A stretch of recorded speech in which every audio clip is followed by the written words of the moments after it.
Assalamualaikum warahmatullahi wabarakatuh. Pada pertemuan ke-9 dari mata kuliah pengantar demografi, kita akan mempelajari mengenai morbiditas, kematian, dan faktor sosial ekonomi.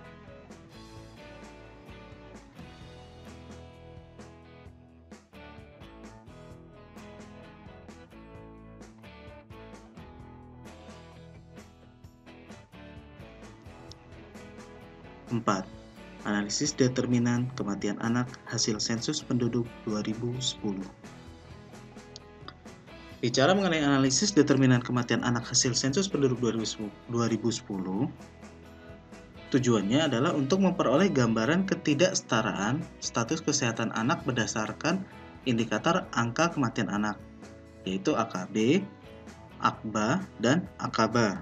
Nah, menurut kelompok sosial, provinsi, suku dan pekerjaan, tipe daerah, jenis kelamin, pendidikan, dan strata ekonomi. Kemudian tujuan yang lain adalah mengidentifikasi determinan sosial kematian anak. Dan yang ketiga, memperoleh faktor mendasar atau paling besar hubungannya yang mempengaruhi tingkat kesenjangan kematian anak. Sensus penduduk 2010 mengumpulkan keterangan tentang kelahiran dan kematian yang terjadi di rumah tangga sejak 1 Januari 2009 sampai saat pencacahan, yaitu kondisi Mei 2010. Keterangan tersebut dapat digunakan sebagai dasar untuk penghitungan angka kematian anak secara langsung. Di samping itu, SP 2010 juga mengumpulkan keterangan kependudukan lainnya yang dimungkinkan dihitung nilai ketidaksetaraan status hidup anak dengan indikator AKB, AKBA, dan AKBA menurut faktor determinan kematian anak. Potensi determinan antara lain meliputi suku asal kepala rumah tangga atau KRT, pekerjaan dan pendidikan kepala rumah tangga, pekerjaan dan pendidikan perempuan, provinsi, jenis kelamin, klasifikasi daerah tempat tinggal keluarga, dan status sosial ekonomi.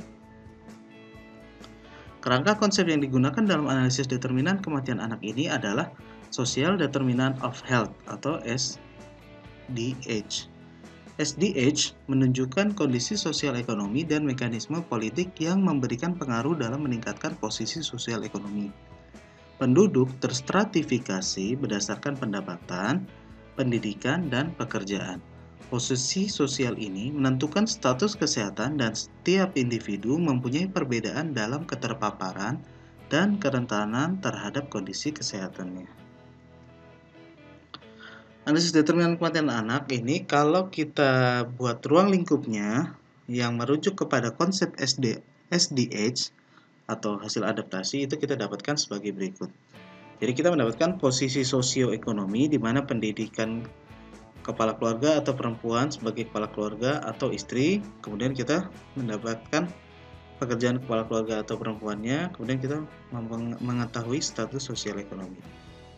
Dari posisi sosioekonomi ini kita lihat dari lingkungan perumahannya, apakah sumber air minumnya bagaimana, terus baik kepemilikan jambannya.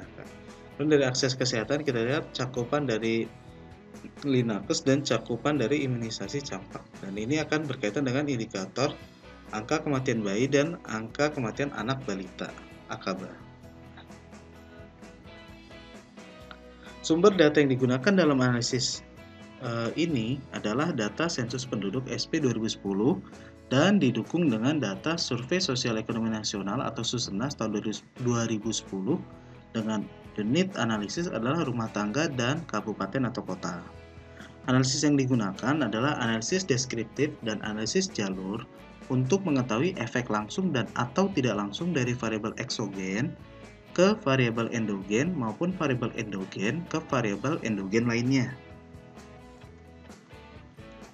Analisis determinan ini, kalau kita lihat jumlah kematian bayi dan balita serta kelahiran untuk periode 1 Januari 2009 sampai saat sensus, yaitu Mei 2010 menurut regionnya, itu kita dapatkan data sebagai berikut.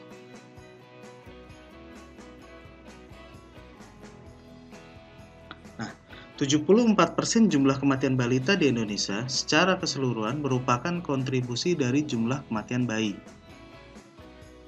Nah, persentase ini tidak jauh berbeda dengan estimasi persen kontribusi kematian bayi terhadap kematian balita di dunia pada tahun 2012 sebesar 73%.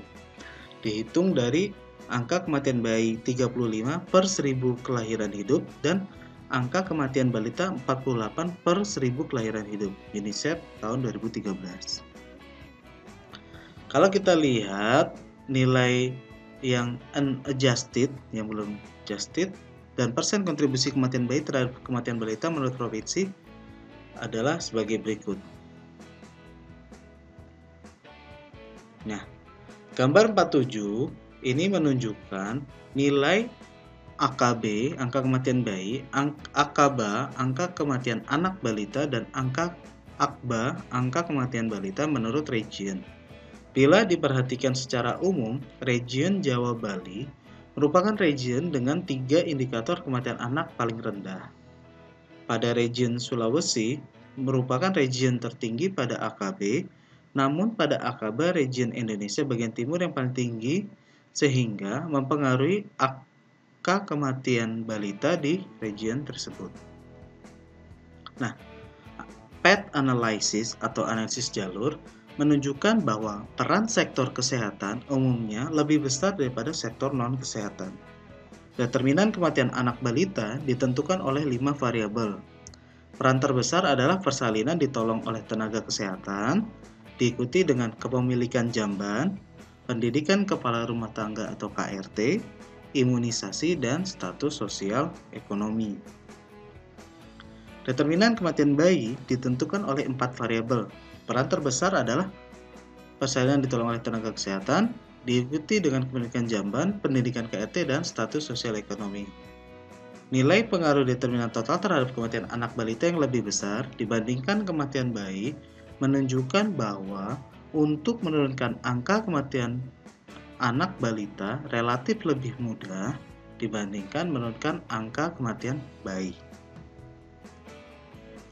Hasil analisis jalur juga memberikan gambaran bahwa kematian sebagai komponen kependudukan terkait dengan masalah pendidikan sebagai human capital yang berperan dalam kelangsungan hidup anak. Sedangkan hasil analisis pada determinan antara menunjukkan bahwa sektor kesehatan berperan penting dalam penurunan kematian bayi maupun anak balita. Bahkan peran kesehatan lebih besar pada periode anak balita dibandingkan pada periode saat masih bayi. Program kesehatan ibu dan anak merupakan suatu paket pelayanan dari sejak kehamilan, persalinan, sampai dengan masa nifas untuk ibu. Setiap ibu baru yang bersalin seharusnya melakukan kontak dengan tenaga kesehatan sampai periode 42 hari setelah melahirkan. Dan untuk bayi baru lahir akan kontak dengan tenaga kesehatan sampai usia 28 hari dengan rangkaian paket pelayanan kesehatan yang seharusnya diterima seperti imunisasi dan pemantauan kesehatan dan tumbuh kembang bayi baru lahir sampai balita. Layanan kesehatan ibu dan anak menerapkan konsep continuum of care seperti yang disampaikan oleh Direktur Bina Kesehatan Ibu pada tahun 2014. Continuum of care ini bisa kita lihat sebagai berikut. Jadi ada pelayanan untuk perempuan usia subur dan wanita usia subur. Kemudian ada terkait pelayanan antenatal untuk 1000 hari pertama kehidupan, yaitu ada persalinan nifas dan neonatal, pelayanan bagi bayi dan pelayanan bagi balita, serta pelayanan bagi anak SD, pelayanan bagi anak SMP dan remaja, serta pelayanan untuk lansia. Sejak lama, Kemenkes telah menerapkan konsep pemantauan wilayah setempat kesehatan ibu dan anak atau PWS KIA, di mana bidan desa atau wilayah, bidan desa atau para medis yang ditunjuk puskesmas untuk bertugas membina wilayah. Hal tersebut merupakan upaya pemerintah untuk memenuhi hak anak mendapatkan pelayanan kesehatan yang berkualitas. Namun, sampai saat ini masih mengalami berbagai kendala, baik dari pihak petugas yang jumlahnya sangat terbatas, pemerintah daerah maupun masyarakat sebagai pengguna layanan. Hal ini terlihat dari distribusi bidan ke desa yang belum merata. Pada gambar 416, pada analisis determinan kematian anak. Kalau dilihat seperti ini, tampilan dari presentasi desa tanpa bidan hasil PODES. tahun 2011. Ketimpangan ini juga diperberat dengan faktor lain seperti kemampuan pembiayaan daerah, kebijakan lokal, kondisi geografis, dan lain-lain. Secara geografi, provinsi-provinsi di Indonesia bagian timur juga merupakan provinsi dengan wilayah yang memiliki kondisi geografi yang sulit, sehingga dapat menjadi kendala bagi masyarakatnya untuk mendapatkan akses pelayanan kesehatan. Untuk mempersempit ketidaksetaraan ini, perlu perhatian dari berbagai pihak dan lintas sektor. Rekomendasi lainnya adalah stadium pengaruh sektor kesehatan dipengaruhi juga oleh faktor pendidikan dan sosial ekonomi. Sehingga untuk menurunkan angka kematian bayi dan anak balita diperlukan harmonisasi peran dari sektor kesehatan dan sektor non-kesehatan. Adanya kesenjangan kematian bayi dan anak balita yang lebar di Indonesia bagian timur, diperlukan perhatian khusus pembangunan berbagai sektor terkait kesehatan di Indonesia bagian timur, termasuk peningkatan ketersediaan sumber daya kesehatan. Dengan adanya keragaman kesenjangan antar daerah, diperlukan upaya dari pemerintah daerah melalui penguatan kualitas dan kuantitas pelaksanaan pembangunan kesehatan, pemantauan wilayah setempat kesehatan ibu dan anak (PWSKIA) merupakan sistem yang dapat digunakan untuk memantau pemberian pelayanan kesehatan kepada ibu dan balita.